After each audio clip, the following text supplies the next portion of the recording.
Hey you guys, it's Alana from One Pineapple a Day, and today I wanted to talk to you about going to Tokyo on a tight budget.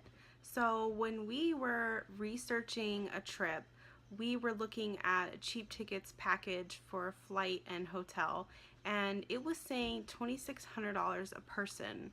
And I thought that was crazy because we actually live pretty close to Japan, and I just thought that was an outrageous price. So I started to look at how we could get that price down.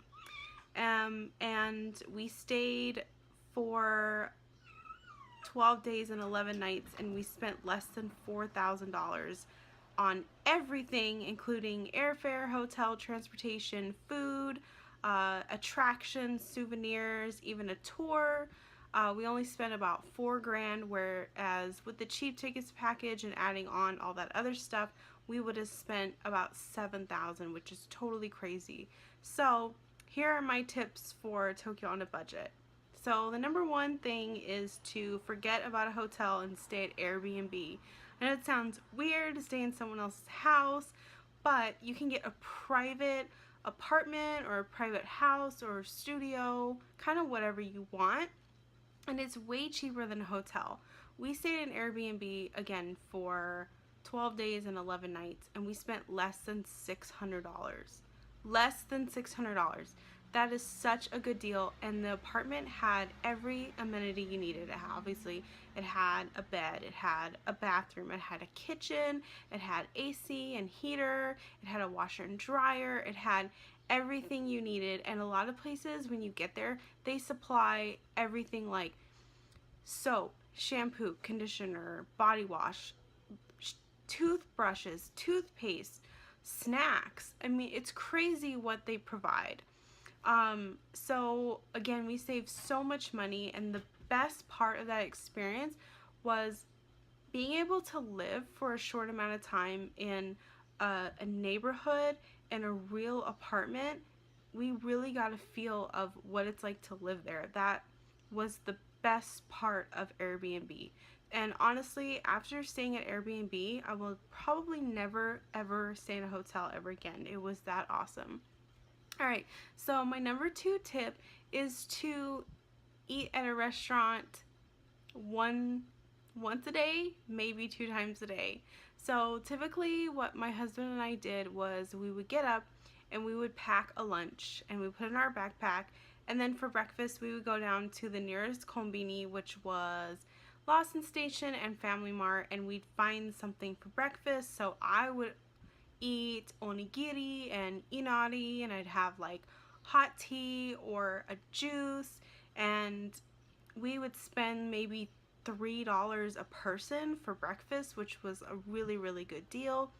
For lunch, we would sit in a really nice park or a nice neighborhood and eat our packed lunch, and then for dinner we would go out to a restaurant.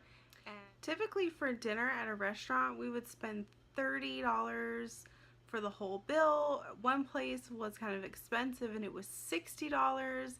So could you imagine doing that every single meal? You would spend at least $90 a day. So I'm just telling you right now, that was a great idea, and I didn't feel like I was missing out on not going to a bunch of restaurants.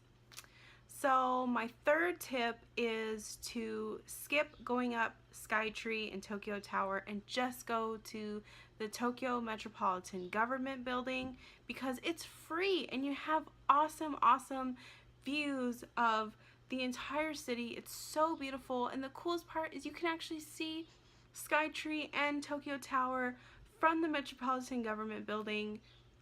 And if you really want the experience of going to either of those places, you can go there. Just don't spend your money going to the top, because it can be $30 to $60 a person. That's absolutely crazy. There's no way I was going to spend that much money to go up. There's no way. But anyways, the Tokyo Metropolitan Building is really nice. It's really easily accessible, and it was just a great free experience. So the fourth tip I have is to get, if not all, the majority of your souvenirs and your gifts for other people at Daiso. I know you're thinking, why would you get your gifts at the dollar store? But honestly, Daiso, it's a 100 yen store. They have really, really high quality products. I got some great gifts for people that they love. Okay, so the fifth thing I have for you is to not take taxis. I know that might sound ridiculous, but taxis are so expensive, and Tokyo has the best freaking transportation system in the whole world. We would go from one side of the city to the other and maybe only have to transfer 3 times. It was inexpensive, it was fast, it was economical, and again, you get such a good sense of the culture and what it's like to live there. You get to see like every type of person. It's just such a cool thing. So you guys, number 6 and the very last tip I have for you is to find all the free attractions. So the best things I would suggest are like going to all the shrines, going to all the parks. Like Yoyogi Park is so beautiful, and one day we walked along Sumida River, and that was just so wonderful. Go to Golden Guy during the day, like take pictures of everything, just go to the landmarks, go to the places that you see in movies or on TV, and just go in a random direction and you'll find such incredible things. My favorite thing about being there was just like walking around and taking pictures of random houses or alleyways. It was so fun, and we saved a ton of money by doing that. So that's all I have for you. Thank you guys for watching, and if you're going to Tokyo, have a great time.